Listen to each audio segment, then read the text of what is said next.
Welcome back, Sydney. Are you ready for Randy's random question out of nowhere in honor of his return on SummerSlam Saturday night? Yeah, I'm ready. So we saw a huge returning weekend with Randy on Saturday, and obviously Spider-Man hit the theaters. He returned over the weekend as well. So I figured I would ask you in honor of Spider-Man and in honor of Randy's return, if you had to be one superhero for a weekend, who would it be and why? That's so hard. So I feel like I'm gonna pick Spider-Man because how can you not pick Spider-Man? It's Spider-Man week. Spider-Man, specifically Tom Holland, Spider-Man is awesome. He's got some cool friends. He's got Zendaya. Well, actually, right now we don't know. We don't know if Zendaya knows him. We don't know, or MJ. But my other choice would be Hawkeye. I've always liked Hawkeye. I think he's really cool. He's got the bow and arrow, so I think he's pretty sick. He's an underrated superhero, by the way. So Underrated. He just has to watch out for the snowplows. But yeah, he should be back this Christmas for Avengers? I guess we'll see. I Yeah, guess we shall see. that's So you the have not plan. seen Spider-Man yet based on your answer.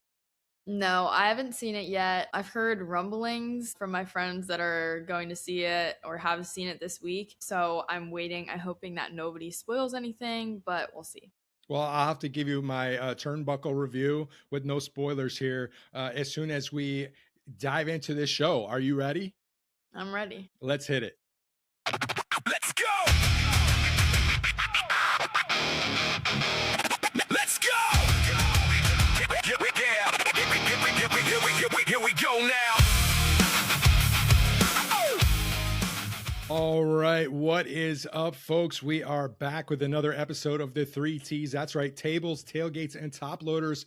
It's your boy TB. I'm back, and I brought my co-host back. She is back all the way from the West Coast. She missed our SummerSlam review, or not review, but preview, because she was, let's say, working in Vegas. Tell us, Sydney. Welcome back. How was your Yeah. Vegas trip? It was really fun. Do you hear that thunder? We got some Sorry. thunder boomers. It was really fun. I did have a work conference in Las Vegas. Work is very loose. I don't know if you can call it work. I guess technically we worked during the day and partied at night. It was a lot of Okay. fun. We saw a lot of cool things, did a lot of cool things. I gambled for the first time ever in like a legit casino. Won some money on roulette, which is pretty Okay. fun. How'd Ate a you lot win? of really good food. I just kind of put my money on whatever I was feeling. Yeah. And I think I had some beginner's luck, which is, it is what it is. But especially with roulette, I just tried not to think about it. Like I would just say, okay, yeah, I'm going to put some on even, put some on black, whatever. Yeah. And then for numbers, I never picked a specific number, but I would do the corners. Okay. And I was actually doing really well with the corners. So I don't know. It was fun. I liked it a lot. If you just play a very simple strategy, your money can kind of last a long time when you play roulette. So I never had any luck when we were out there for Mania. I think I put $20 in and it was gone in like 2 minutes. So, hey. Yeah. But where did you end up staying, gambling, that whole deal? So we stayed at the New York, but we had dinners each night that were in the different hotels. So I think we had a dinner in Caesars, and then the other dinner, I forget, I think it was at the Bellagio. Wow. So we had some really cool dinners, and then we went and saw the fountains, did some, typical tourist stuff. But, and when you're in Vegas, you're kind of walking through other hotels just to get to where you're going. Yeah, absolutely. You're walking a ton. So it was a lot of fun. I don't think I need to go back there for a while. I think I'm good for now. And by the time it was over, I was very ready to come home. So yeah, you were out there for a while, right? Sunday to Thursday. Yeah, it felt really long. I think we could have done with one less day, maybe 2 less days, but I don't know. It was still a lot of fun. Once you hit that third full day at Vegas, you really start to feel it. And it's like, okay, I think I'm ready to wrap this up. I'm ready to come home.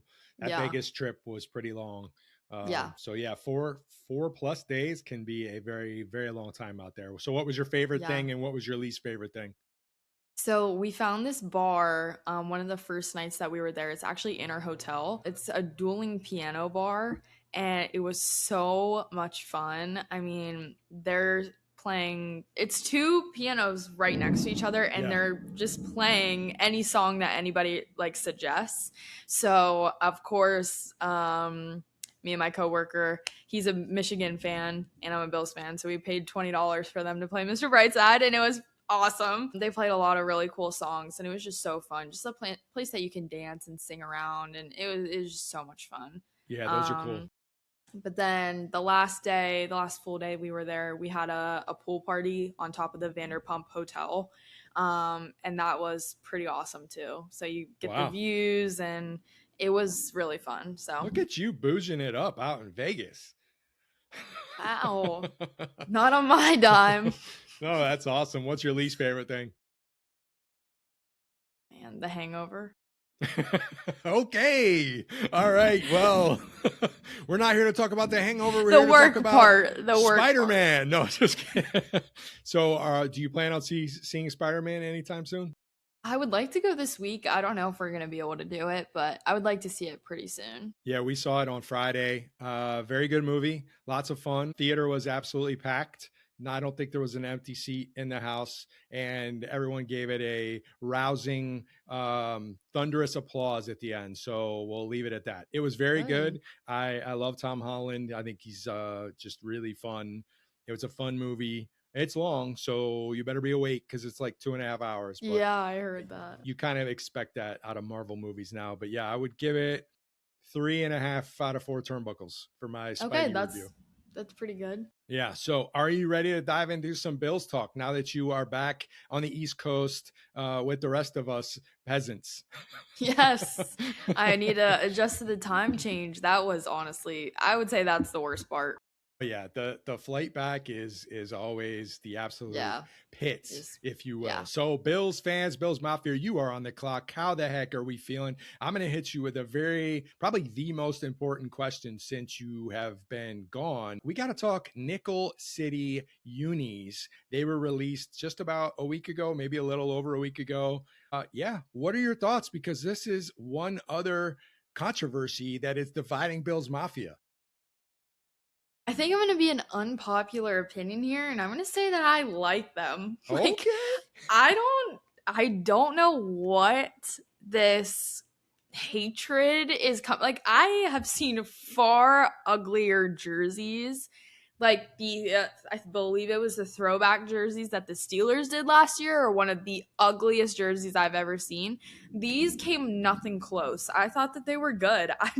I don't understand where the hate is coming from. Even some of my coworkers, they sent me the post and they were like, Sydney, what the F is this? These are trash. And I was like, what? I think they're fine. They're not the best jerseys I've ever seen, but they're not the worst. So I think we need to calm down a little bit. It's not like we're wearing these every game. That's true. And I think I heard a report that the number one selling jersey over the last 7 days was the Nickel City Josh Allen jersey. So there you go. Everyone can't hate it if they're flying off the shelves. Yeah. Better or worse than last year's cold front alternate rivalry jersey they debuted? Yeah, definitely worse. I mean, I loved the cold front jerseys. I thought they were sick. One of my favorite jerseys that I've seen in a long time out of any team. And I hate that we are now associating them with bad luck, which is so annoying because I really like those. But yeah, the ones they released this year are definitely worse. But they're still not bad. I think you're still going to be in the minority because I don't know if anyone to this day likes that rivalry jersey from last year. In fact, I think a big complaint was they don't translate well to the television and you can't see any of the numbers but hey, yeah, that's valid. Two fingers at this guy because I got Kincaid and Josh Allen rivalry jerseys rotting away in my closet, so I'm gonna have to wear them at some point. I thought they were fire when they came out, but yeah, they're definitely associated with some bad luck. I'm kind of on the fence with these new ones. I like the idea of having a gray uniform, but I think I really need to see them in action first. I want to see the team run out of the tunnel wearing these and then make my decision at that point. A lot of people, yeah, this is like dividing Mafia down the middle. You either love them or you hate them. The helmet, I don't know. I don't know. And I all everything I'm hearing, the charge decal, because if you look, the Buffalo is actually on the jersey instead of the helmet this year, and then the charge line kind of wraps itself around the side of the helmet. This is going to be the logo of the Bills moving forward that's represented throughout the stadium. So people better get used to it because they're leaning hard into this charge idea. And hey, look, to your point, I think we have now 6 different jerseys, and these are only going to be worn twice out of 17 games. So I think we can manage. Yeah, for sure. I think they're fine. I just hope we don't lose in them because the hatred that they're going to get is going to be wild. So let's just wear them when we play like Miami or something and everyone will be happy. So, Well, we have to wear the rivalry jersey last year against some AFC East division opponent. So we know that's one game. And then these will have to be worn. They'll probably debut these on a primetime game at some point. I did hear today that at Christmas we will be wearing the red helmet again. So that debuted at the close of the season. So the last game at Old Highmark against the Jets, they brought out the red helmets. They will be wearing those on Christmas Day. So I'm assuming red helmet, blue jersey, white pants. So red, white, blue. That will look fire come Christmas time. So I think that's what a 4:30 game, but that's gonna be awesome. Yeah. Am I going to go buy one of these? Probably. So, because I just I got to support the team. So why yeah. not? I'll be a shill, and then it'll be fine, and people can make fun of me all they want. I don't care. But there was a topic I kind of wanted to revisit. I kind of been chewing on over the last week. I asked you about the idea of, are you able to enjoy the regular season? And we kind of talked about that the last time you were on the show. It's been a topic that's kind of been expanded a little and talked about on Buffalo Talk Radio. This idea that have the last 5 seasons been enjoyable is the word they threw out. Have the last 5 years been enjoyable? And it's been frustrating to hear some of the comments that have come in. And I just felt like, hey, here on the 3Ts, I got to get something off my chest, because to all you Mafia fans out there that have called in and actually said you're burnt out and the last 5 years, it's not been enjoyable. I don't know what to tell you. You all are miserable people. Are you kidding me? Like, what? How is winning and actually being good frustrating to people? Look, I get it. I want a Super Bowl more than anyone else. But this idea that you would rather not make the playoffs and I don't know what's wrong with these people. Do you have anything to say about this concept? Yeah, I do. And I completely understand that there are times that can be frustrating. But I mean, comparing our situation to other franchises or, other fans, the first thing that came to my head was my boyfriend Mike. Like, he's a Commanders fan. He's been a Commanders fan his whole life. And last season, or not last season, but the season before, they did really well. They had Jaden Daniels and they were gaining momentum and they won a playoff game. And they had not won a playoff game, I looked this up, since 2006. That was the last time that they won a playoff game. And we were 4 years old at that time.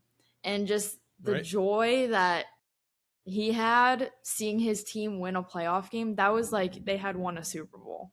I mean, you just have to put yourself in these other people's situations. Like, we could be the Raiders right now. We could be the Saints. We could be the Jets. Yeah, there are times that are frustrating, but you really don't understand what you have until you don't have it anymore.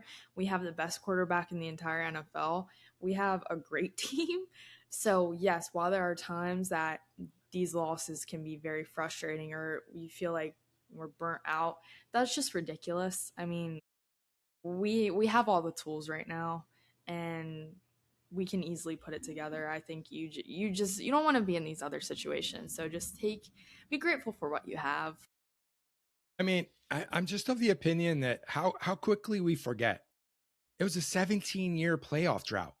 And prior to Allen, we had quarterbacks like Nathan Peterman and Kyle Orton and EJ Manuel and Tyrod Taylor. And we talked about it the other day, the Doug Flutie. I mean, Doug Flutie was actually good. We were still making the playoffs with Doug Flutie, but we had Rob Johnson and we had all these like quarterbacks that were just atrocious. I had the list pulled up and then I lost it. But since like Jim Kelly retired, I mean, you're talking Drew Bledsoe was okay, but Trent Edwards, Ryan Fitzpatrick, who's well loved in Buffalo, but we never won anything with him. EJ Manuel, Matt Castle started a game for us. Jeff Toole. Have you ever heard of any of these guys? Brian Brom, like Kelly Holcomb, JP Lossman. Like, what are we talking about? And now these people are like, oh, I'm so burnt out, and it's so frustrating to be a Bills fan. And I'm just like, do you really want to go backwards? I feel like Bills fans and wrestling fans are very similar.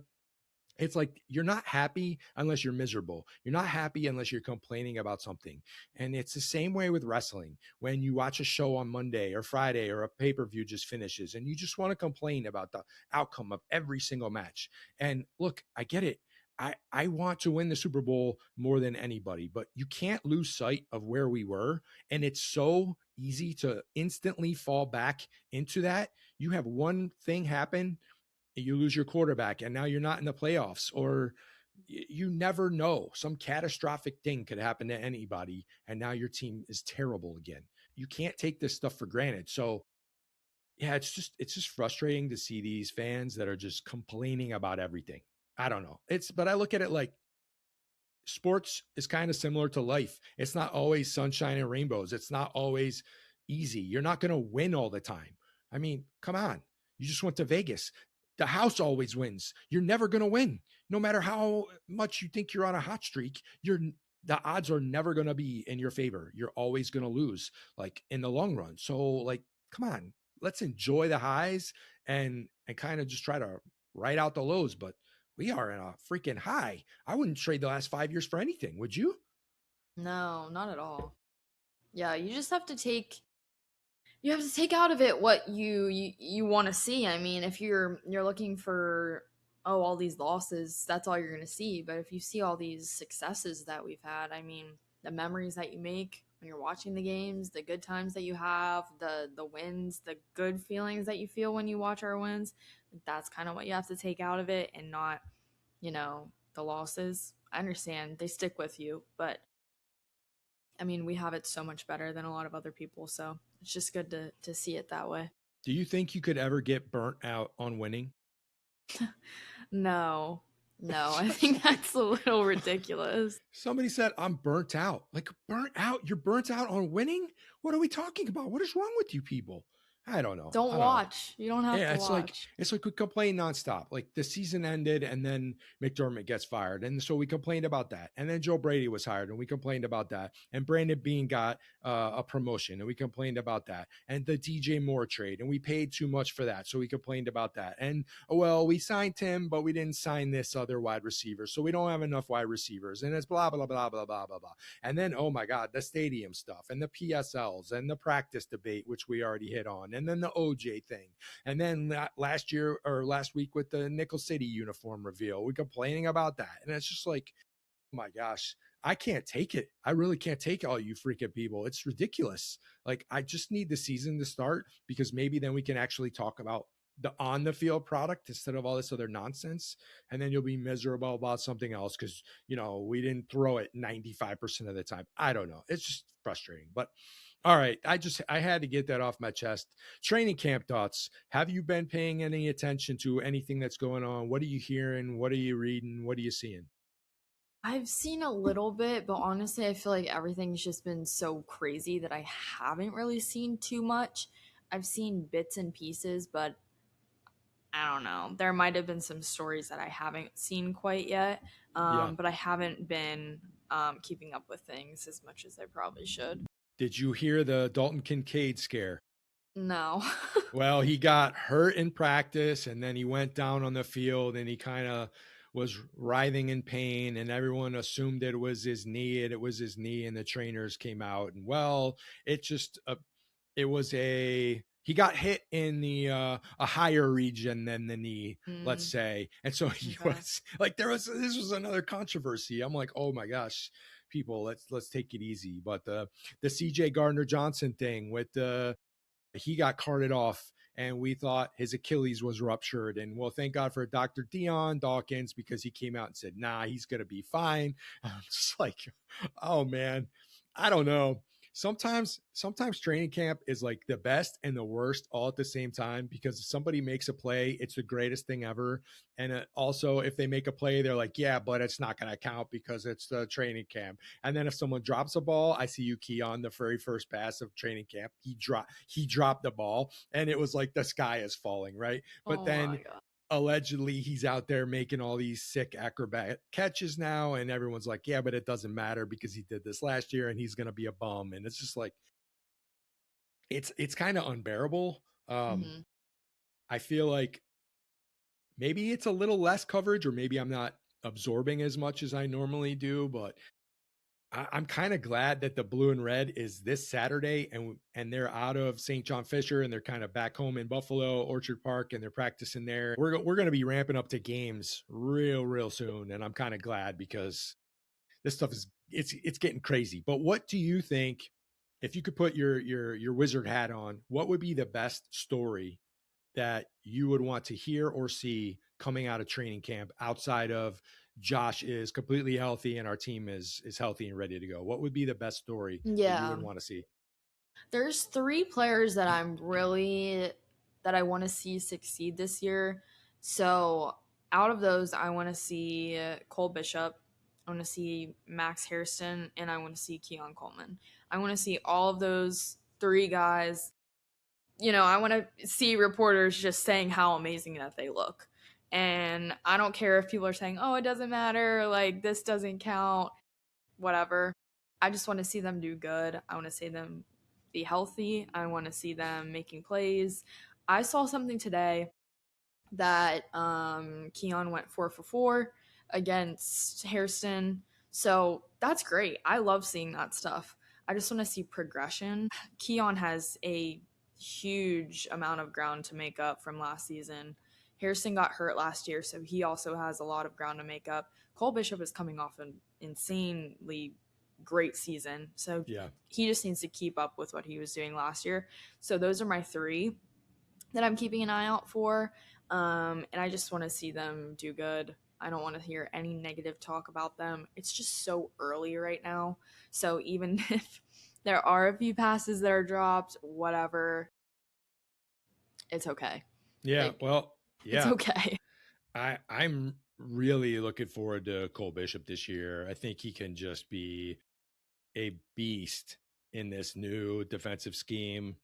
And I really hope CJ Gardner Johnson is going to be fine and he's going to be back out there. No one has really said much about this calf injury. Joe Brady is kind of keeping it tight-lipped, and hey, that's his prerogative. He can divulge as much info as he wants, but right now we don't really know the prognosis of. We just know it's a calf, but I think those two paired up, I think it's going to be pretty dynamic and they're going to be able to kind of just fly around the field. And I think good things are ahead if they can stay on the field. But early in camp, and I don't really know, I didn't check on this morning's practice, but early indications are DJ Moore is everything that is advertised.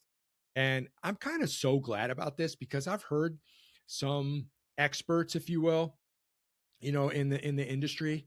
I heard one guy, this was a couple weeks back, but it stuck with me. He actually came on and said that he thought this was a terrible trade because DJ Moore was washed. And I'm just like, are you serious? This dude is 29 years old. Uh, and he played with Caleb Williams. Like, I know Caleb Williams is going to be probably pretty good, but he's not Josh Allen. Like, Josh Allen is going to be far and away the best quarterback he's ever played with. And there were a lot of mouths to feed on that Bears offense last year. So it did not shock me at all to see DJ Moore's numbers go down. And now he's clearly Josh is number one target because he is throwing it to him all the time and he's making great catches. And so I'm like seriously excited about this. I think JA and DJ, I think that they got together and kind of put their heads together and said, hey, look, this trade, we took a lot of crap for this. We need to come out guns blazing and we're going to shock the world and show them what's up. So I want to know how quick they're going to print the DJ or the JA to DJ t-shirts because I want to buy one. What could we put on that shirt? I love it. No, I think that's perfect. I want to see them have the relationship that Diggs and Allen had before everything went south because I do think that they had a really great relationship. And just seeing that start to blossom a little bit is really cool. I saw a video of them messing around on the field already. Like, that's what I want to see. Yeah. I want to see the bond starting to form because when you have that off the field, you can see the connection more on the field. So I'm really, really excited for him. And that's why I stress so much. Like, I really just want good people on this team. And you can see that. Like, DJ Moore, he just seems like such a great guy. So I could see them getting on really well together. Yeah, I cannot wait to see week one. There's too much time left before the opener. And so I'm going to psych myself up into thinking the Bills are going to come out against the Texans and they're going to score like 85 points. So I gotta back it down a little bit. And that's what training camp does to me. It gets me all fired up. And sometimes I wish we could just hit fast forward and just skip it all because it doesn't make any bit of difference whatsoever. But a couple things that kind of did, I don't want to say pique my interest, but concern me a little. I heard this morning that Tyler Bass hasn't even kicked a ball yet. And I'm like, what's going on? He's the only kicker we have on the team and he can't kick. What are we doing? Are they saving him? What's going on? Any thoughts on T-Bass, on your boy T-Bass? Do I run out and buy a Nickel City T-Bass jersey? I'm going to say no on that one. Out of anyone on the team, seriously, I think that he stresses me out the most. I don't know what it is. I'm sorry. Like, you're probably a great guy, but he really stresses me out. Like, I don't know. So we'll see. I don't want to say anything bad, but we'll see. Is 67-year-old Matt Prater waiting by the phone? Just, hey, call me up, Brandon Bean, Beanie. What you got?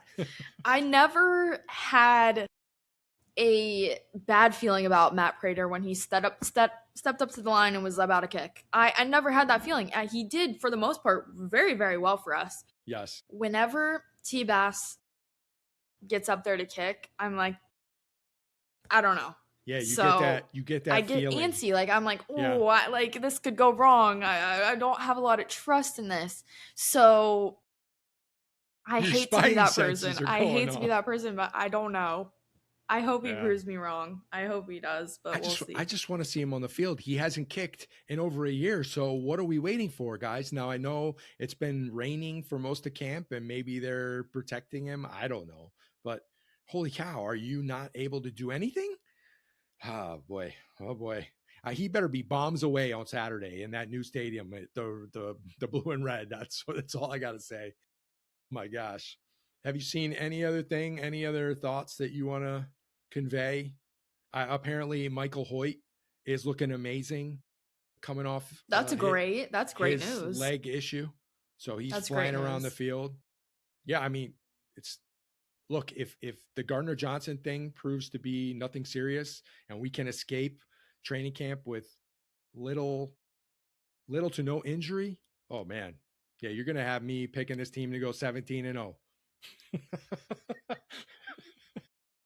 All right. Let's not get too out of ourselves. Exactly. But yeah, so I wanted to kind of finish up this segment with if money were no object by the week. We haven't done this in a couple episodes. So I figure we'll bring this little session back. So I wanted you to look at the away schedule. And I wanted you to pick, if money were no object, where on the schedule are you flying? What city are you going to? What game are you going to see? Yeah, I was between two options.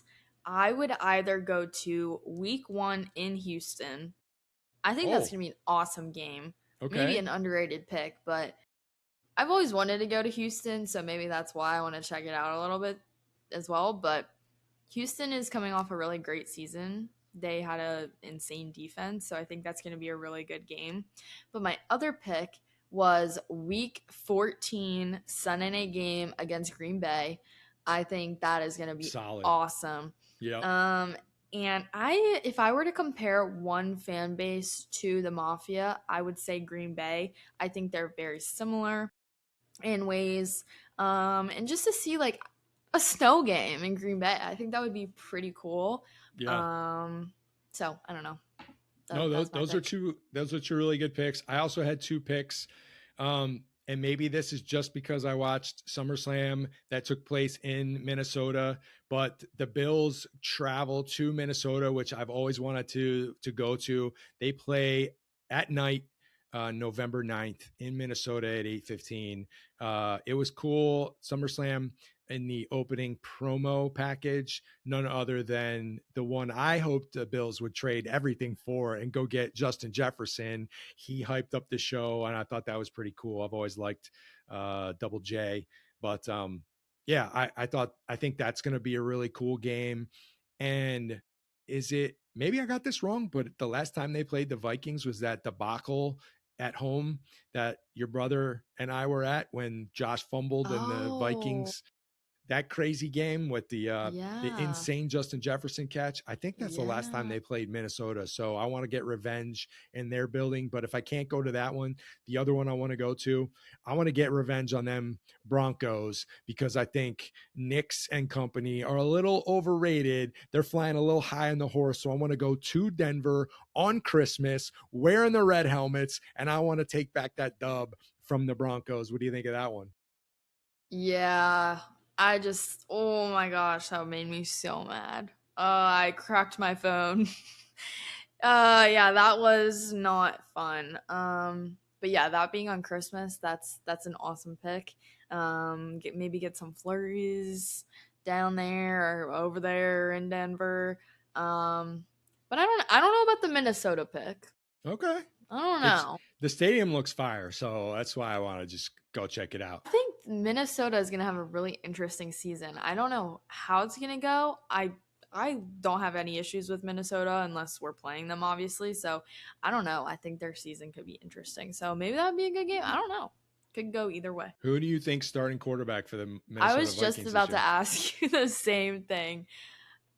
Mike has a hot take that JJ McCarthy sucks. Like he's always said, he's like, that guy should never be in the NFL. He said that he sucked in college. He was just the king of handing off the ball. So I don't know. That's his hot take. He thinks that he's awful. So I like Kyler Murray. I think he is very underrated. I think he's a cool guy.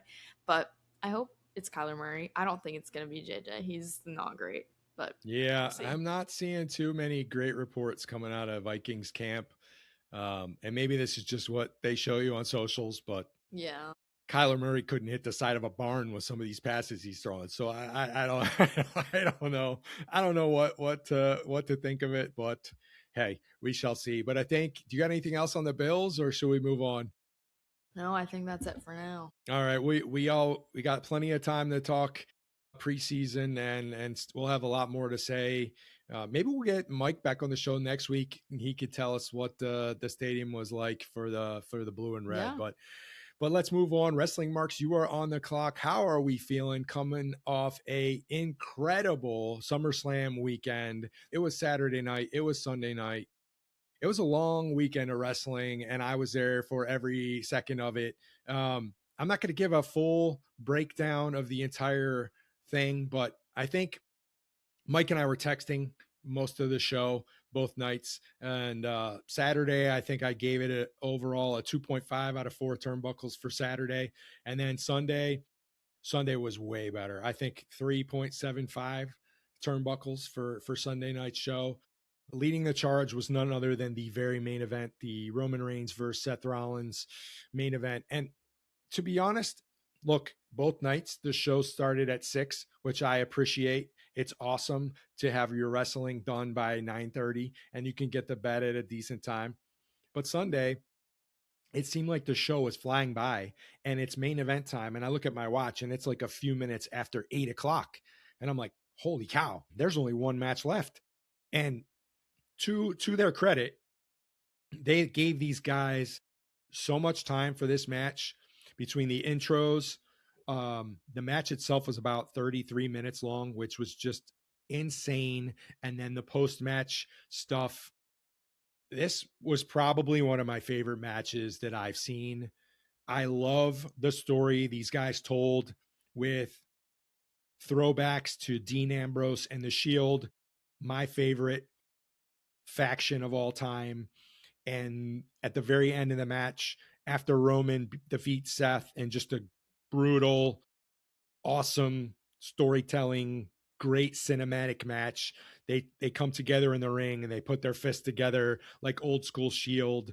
And it was like, I don't know. I watched that match and I'm like, this is why I love professional wrestling, because of the story these two guys told in the last hour, and just encompassing everything I loved about them and the Shield. And it just tied it all together, and it kind of closed the story that's been 12, 13 years in the making. And it kind of made me a little sad because I was like, nostalgia. I'm a huge nostalgia guy. And so it made me yearn for Dean Ambrose, aka John Moxley, over in AEW to come back and join these two guys. But by far and away, that was the best match. Couple other things. Punk and Cody Rhodes. Now, did you see any highlights or any socials on any of SummerSlam at all? No, I didn't. And this was while I was away, so I didn't see any of this. Yeah, so Cody and CM Punk they weren't even the main event on Saturday night. That was left to Hell in a Cell Brock Lesnar match, which I thought was fantastic. But so Cody and CM Punk, and I was watching this match and he just looked old. And I know he's the champion, but I don't know whether it was the crowd or the atmosphere or the gear he was wearing. He was in green and he never wears green, but I'm looking at Punk and I'm just like, he looks old, and it was slow and kind of just, it wasn't for me. And I've always been open with my wrestling takes. Like, I don't need to love every match. And sometimes some of these matches aren't necessarily for me, but I'm like, the main thought that I had watching Cody versus Punk was like, these guys just look old, like they're just tired. And so I went through and I looked at some of the main players over the weekend. Punk is 47. Roman Reigns is 41. Seth Rollins is 40. Cody Rhodes is 41. Brock Lesnar is 49. Jimmy and Jay Uso are 40. LA Knight is 43. I mean, you're talking 1, 2, 3, 4, 5, 6, 7, 8.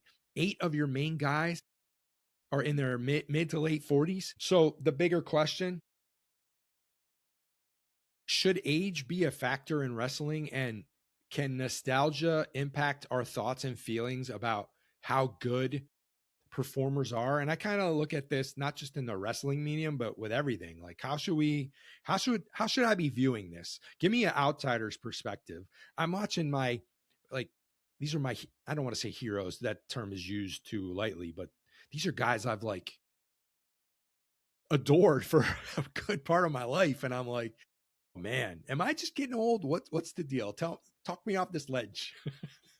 No, I think it has a lot to do with maybe the audience that they're trying to appeal to. Those are the wrestlers that I grew up watching back when I was watching. So, I mean, if that's the audience that they're trying to bring back old viewers, maybe they're trying to, entice a different audience. And like, to me, I don't really know a lot of these new people. So those are the wrestlers that I'm more familiar with. And maybe they are just trying to tie into a lot more nostalgia. I think that they're kind of past the point of bringing back like a lot of the older people, like, the Undertaker, he's done. Like, when we were watching, they were bringing those guys back, and now they're to the point where, okay, they're not they're too old to even be doing anything anymore. So I Yeah. think they've done this in the past. They bring these nostalgic characters in, and I mean it's cool, but I definitely see what you're saying. Like they're getting older, and you can start to see their age in the way that they're performing.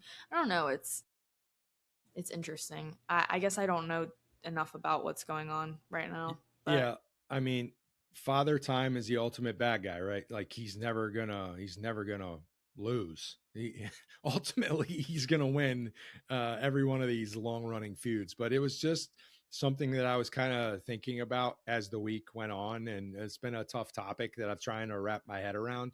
Because yeah, to your point, you would see some of the guys, but they would come back almost like on a part-time basis, either the Undertaker or Goldberg, who I can't stand, or even like The Rock when he would come back and show up for a couple weeks, or Stone Cold here and there and just do little one-offs and then kind of ride off into the sunset. But I'm talking like eight of your main roster yeah. guys, your biggest stars are my age. Like that's crazy. And I'm like, is that a problem for this medium that your biggest top selling merch sales and your biggest stars of the company are way closer to the end than they are to the beginning of this? Now I know that they've really tried very hard, and I think they did a good job bringing some of these new guys and girls along recently. Triple H has been great with incorporating NXT, and Shawn Michaels is doing really good work down there with NXT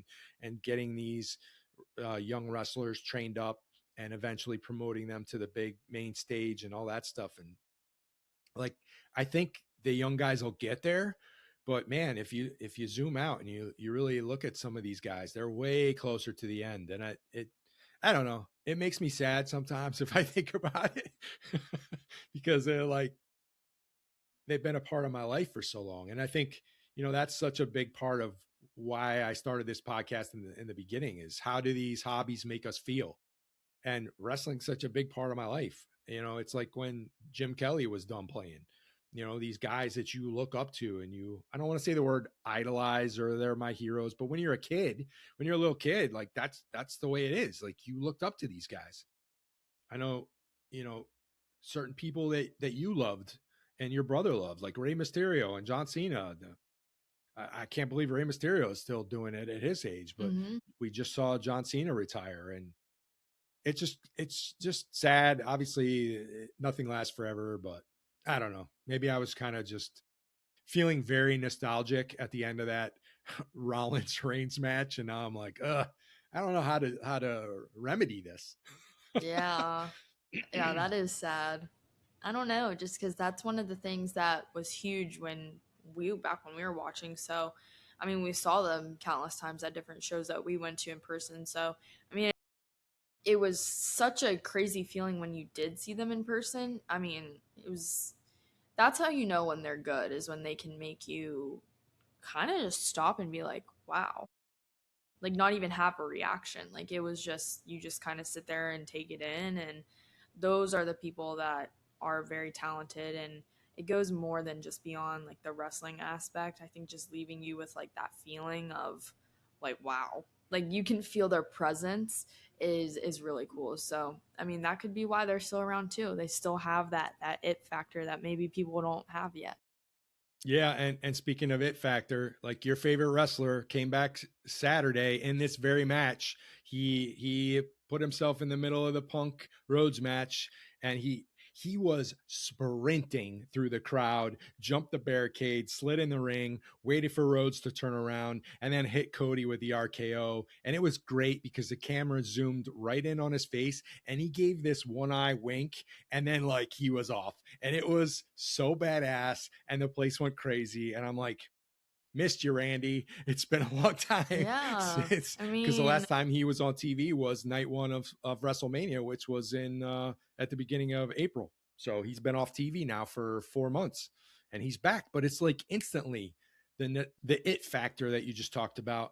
He has it in spades, right? Like it's these some of these guys just have it, and that's with Roman too. Like Roman, a lot of people, oh, Roman, he always wins. Yeah, but there's very few people that can command 65,000 people in a stadium. But he comes out and everyone is locked on to Roman Reigns for the next 45 minutes to an hour. Win, lose, or draw, he is the guy. And it's crazy. It's just crazy. And that is hard to teach to some of these young guys. Yeah, for sure. I mean, I feel like maybe I'm biased, but the RKO is like one of the most iconic finishers ever. But Yeah. you say that to someone that has no idea what the WWE is and they know what you're talking about. So, I mean, that can't just be replicated. I mean, so that just kind of proves the point right there.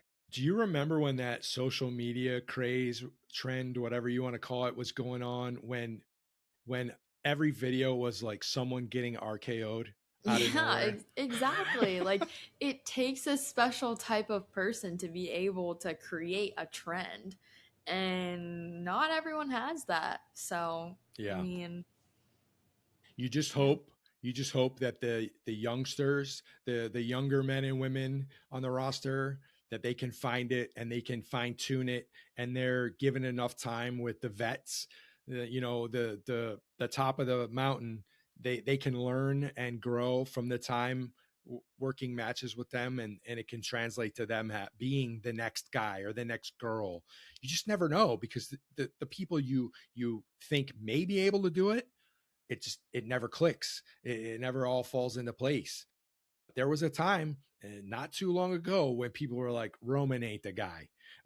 There was a time when the Shield initially broke up, when everyone thought that the company was force feeding him down our throats, and it was like Roman, Roman, Roman. And that didn't work. And he kind of had to take his own journey. And now he's like the most over superstar on the planet as far as professional wrestling is concerned. So everyone's path is different. It's just crazy that some of these guys are doing it in their 40s and late 40s.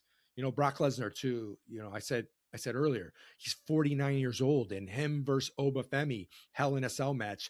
This was the main event that took place after Punk and Cody Rhodes.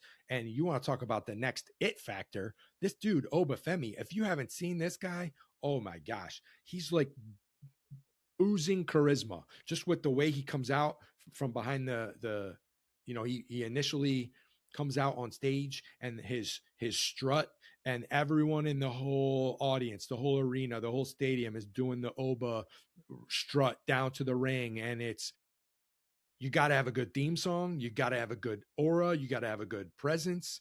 He can talk on the mic, he's big, he looks great, his moves are powerful. This dude, I mean, that was a handing of the torch moment from Brock to Oba.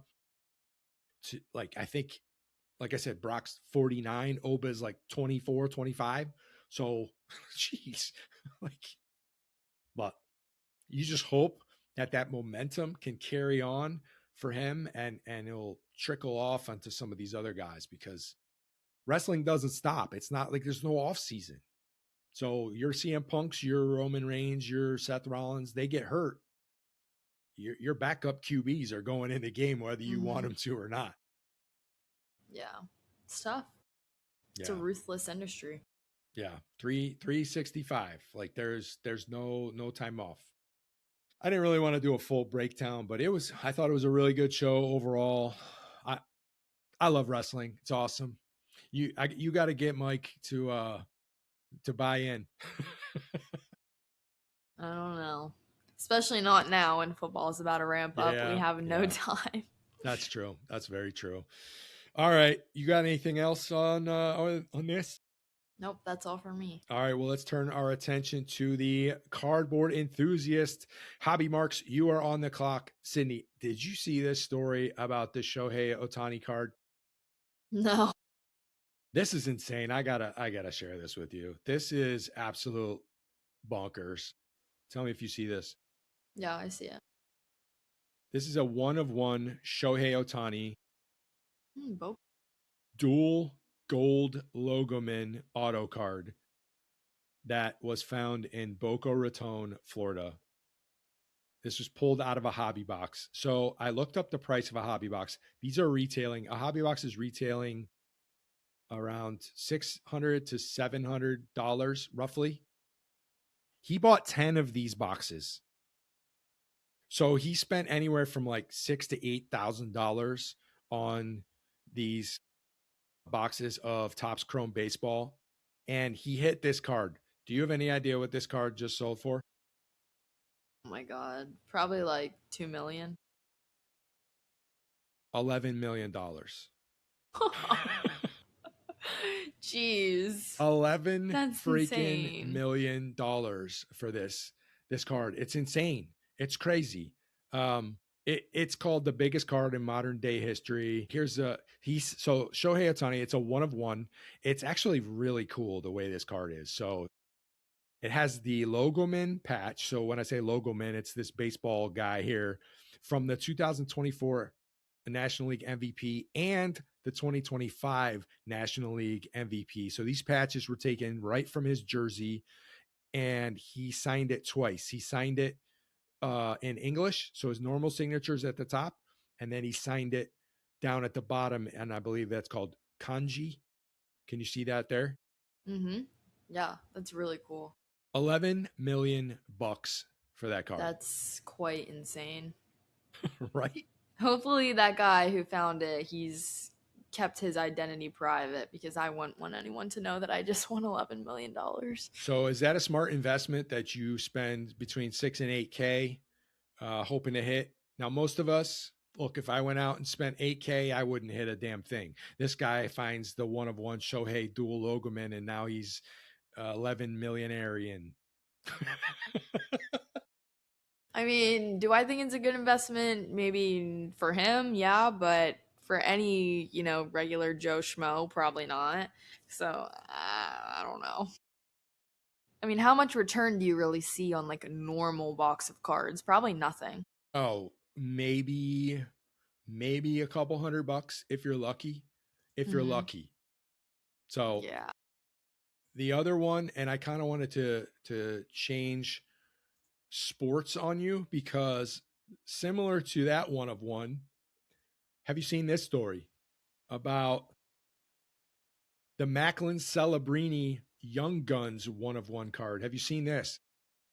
No, I haven't seen this. Okay, so this is a guy out of Chicago. He walked into his local hobby shop and he dropped $440 on a hobby box, right, of 24-25 Upper Deck Upper Deck hockey. And he hit this card here. This is a 1 of 1 Young Guns, Macklin Celebrini from the San Jose Sharks. First of all, you're the hockey guru. How good is this guy?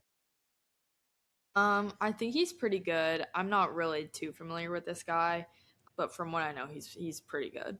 Okay, so this is probably one of the best cards you can hit in this whole series. Now, what do you think this card is going for without looking? I'm gonna say my same answer, 2 million. Well, actually it's up for auction, and the current listing price is $222. Should we bid on it? Hell no. But do you see the discrepancy between baseball? Obviously, Shohei Ohtani is a once in a lifetime player. Probably will go down as one of the greatest of all time. But that card sold for 11 million, and this 1 of 1, which is probably the best card out of this set, is currently up for auction at 222,000. That's crazy, right? Did this guy that found it, did he put it up for auction? Like, what is Yeah. He decided, I'm going to put it up for auction, Man. because why not? He said, I was guess. a big Celebrini fan, but hey, originally the thought was this card's going to sell for $500,000. So I think there's roughly 30 days left at auction, and it's about halfway there.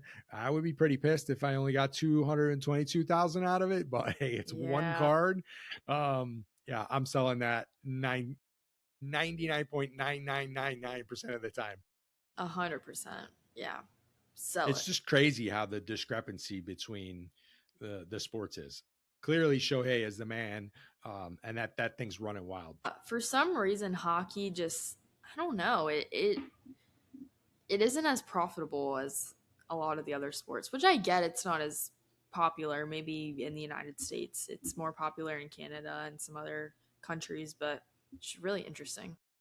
It is. And I've actually been diving into looking at hockey cards a lot more now that I got back on the hockey train at the end of last season. Look, when the Sabres are good, I love hockey. It's just they've been terrible for 13 years. So it's tough to, look, I did that once. Hey, and I couldn't do it again. So I've been trying to get you on the hockey train. I know there's only so much time in a day. Plus, I got a lot of wrestling to watch, so I got you there.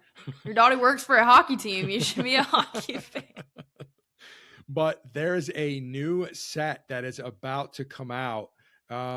This is coming out tomorrow, actually, and I wanted to share this with you. This is 2026-2027 Upper Deck MVP Hockey. Can you see these cards? Yes. All right. So what do we think of this general design here? This is not good. I don't think this is good. I can't even like barely see his signature. It looks like his pants are like bleeding onto. It does not look good. Maybe he should have used like a different colored marker or something. To be fair, this is not an actual auto. It's called a facsimile auto. So it's generated by the computer. But yeah, to your point, you totally lose it in the picture, right? So let's scroll down. Now, I do love this card. This card's fire because who's on the front of this for the listening audience? It's like Consta Helenas. Helenus. It's pronounced Helenus. Come on, Sabre fan. No, I know you're not a huge Sabre fan, and that's okay. But yeah, Consta Helenus. I love this card. This card looks cool. It's a rookie. Again, this is Upper Deck MVP. But let me keep scrolling. Cale Makar. Cale Makar. What do we think of that? So you see how that auto great. Actually pops a little bit better. Yeah. And again, I don't think there's actual autos on here. So this is very similar to Topps Heritage Baseball, where the computer generates the signature and kind of copies it and puts it on their cards. But I kind of like these. Now, this is cool. This is really cool. These are called rookie redemption cards. Now, they obviously made this prior to the draft, but what they did is they put these cards in the set that basically says, hey, this is the number one pick, scratch it off. And then you basically submit it and you will be sent back whoever was picked at that spot. What do you think of this idea? Yeah, that's really cool. I like things that are interactive, especially when you're giving these to kids and stuff like that. I think that's a really cool idea. Yeah, absolutely. Mitch Marner. Do you know him? Yeah, he was great in the World Cup. Jeez. Stanley Cup. Holy moly. Stanley Cup. Okay. I mean, outside of the very first card, I don't have a problem with these. Some of these are cool. Like this is almost like a color burst. There's like a whole, like, I don't know, what would you say? Would you call that a rainbow border kind of bursting out from the center of the card? This is a Mark Schauffele. Who's that? I don't know who that is. Winnipeg? I don't know who that is. Okay. Isn't there a golfer? Xander Schauffele. Did I mispronounce that too? No, that was right. But look, like I'm thinking about, do I try to buy a box of this? Look, it's a 250 card base set. It's broken into the first 200 cards are base cards, and then your last 50 is a mix of veteran and rookie short prints. So I don't know. What are your thoughts overall? If you had what do you think of this card? Gotta have heart. That's really cool. Heart trophy. Yeah, Draisaitl. That's really cool. Yeah, that one's not bad. These I'm a huge fan of, and maybe it's because I'm just a big kid. I love stuff like this. There was a set back in Topps Baseball Heritage, I think it was a couple of years ago, and they did all these mascot stuff. Or they took the mascot of each team and they translate it to the real life animal. And so like for Tampa Bay, for example, they put an actual stingray on the card and you could just collect this insert set. And I love stuff like that. I love when mascots are on cards. I think it's cool. If I'm a kid and I'm ripping this and I find what team is this? Canadian. The Montreal Canadiens. I got thrown off for a minute. If I open this up and what's his name? Youppi? I don't know what that is. Youppi? Youppi. If I get a Youppi card and I'm a fan of the Montreal Canadiens, look, I'm gonna be ecstatic. So if money were no object and you had $200 free to spend on cards, would you buy a soon to be released tomorrow box of 26-27 Upper Deck MVP hockey? Yeah. If you're giving me $250 and you said, okay, you can only spend this on cards, and I was like, okay, well maybe I'll buy this. You would rip open a box of that hoping to hit Yeah. a Youppi card? Yeah. I'm trying to get the iceberg card actually. Is that the Jacksonville Iceman official mascot? That's the Penguins mascot, Iceberg. Iceberg. Oh, by the way, I'm seeing all the new Iceman gear. It's fire. I got to tell you. I know. Like, I I'm know. not happy that the affiliate of the Iceman is no longer the Buffalo Sabres. I think that's a trash decision. For shame, Jacksonville, for shame. But it's not up to us. The new gear, the new logo looks pretty good. I don't have it ready to be pulled up here, but pretty good. Yeah, if anyone's looking for a little minor league team to support, come on down here to Jacksonville. Yeah, we got some cool merch. Yeah, and we could get you on some season ticket packages real easy. But I wanted to end with one more thing. We're going to end with a price check. Are you ready to play? I'm ready. All right, here we go. This is a 2023 Disney 100 Chrome card. First of all, can you see that? And can you describe the actual card for the listeners out there? Yeah, so this looks like it's the old school Mickey Mouse logo, or what is it, mascot? I don't know. And he's sitting down with like a gold border, and it has 100. Maybe he's turning 100. Well, this it's like the old logo. Yeah, it's like I believe this set was like the 100th anniversary of Disney. And so this was a very limited set. There's only 100 cards, base cards in it. And this is the only this is called a Superfractor. So every product has a 1 of 1. And this is the Mickey Mouse. So this is the card to come out of this very limited, very exclusive set. It was sent to be graded. Now it's encased in a PSA slab, and it got a 9. So not a perfect gem mint, but it got a 9. And this is a 1 of 1 Superfractor. So price check for Sydney. What are you going with? I'm going to mess this up so bad. I'm going to say this is going to go for $3 million. That's not bad. That's not bad. I should have told you this is not Shohei Ohtani money. And it's closer to Macklin Celebrini money. Okay, then so I'll say another number. Do you want to take another stab at it? I'm gonna say $300K. That's not bad. This card sold for $500,000. Okay. And it sold, I believe. Here, let me see. I believe it sold in October of 2024. So I bet you if this card went up for auction again, it probably would be at least 900, $1 million. Yeah. So if money were no object, you had $1 million. Are you buying the 2023 Disney 100 Mickey Mouse Superfractor? Absolutely not. I don't know who was spending their money on these things, but hey, to each their own, I guess. Hey, the non-sport card market is going absolutely insane. What do you do with that, though? What do you, you just hang it on your wall? I don't know what you do with it. You hold it, and in years, you keep trading it in. It's crazy. Okay. I understand that. It's like there's sports, and then there's Pokemon, and here comes Disney because they are flying up. And these prices are going through the roof, especially on some of these limited sets. People love Disney. I mean, look, we've seen it. There's Disney adults. Kids love Disney. Adults love Disney. Plus the nostalgia factor. This is something that's been around for over 100 years at this point. what's not to love? Hey, if I got $1 million, if money were no object, hell yeah, I'm buying it. Really? Okay. Hey, if money were All no right. object, right? I don't need to Mr. go to Minnesota. Moneybags. I'm going to buy me a 1-on-1 Disney card. Okay. I didn't know you were like that. Sure, why not? Sheesh. Why not? We'll just put it in the safe, and in a couple years, it'll be yours. Yay.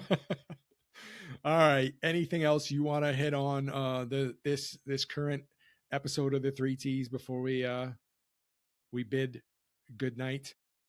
I don't think so. I think that was all from me. All right. I think we're going to have a lot to talk about with training camp wrapping up here shortly. The real deal. People are going to be out at the blue and red on this coming Saturday. So in what, 4 days, people are going to be filing into the brand new Highmark. I cannot wait to see what's happening, but I think that's going to do it for this episode of the 3Ts. If you have enjoyed this show or any of the other episodes, I can't talk tonight, and that's okay. Leave us a like, leave us a follow, any kind of review you can leave us would be fan-freaking-tastic. Pass this on to someone you know that likes wrestling, that likes collecting cards, specifically Mickey Superfractors, and absolutely fans of the Buffalo Bills. Just help us out. We're trying to grow this one episode at a time. So for Sydney, I'm your boy TB. Thanks for stopping by. Keep doing what you love.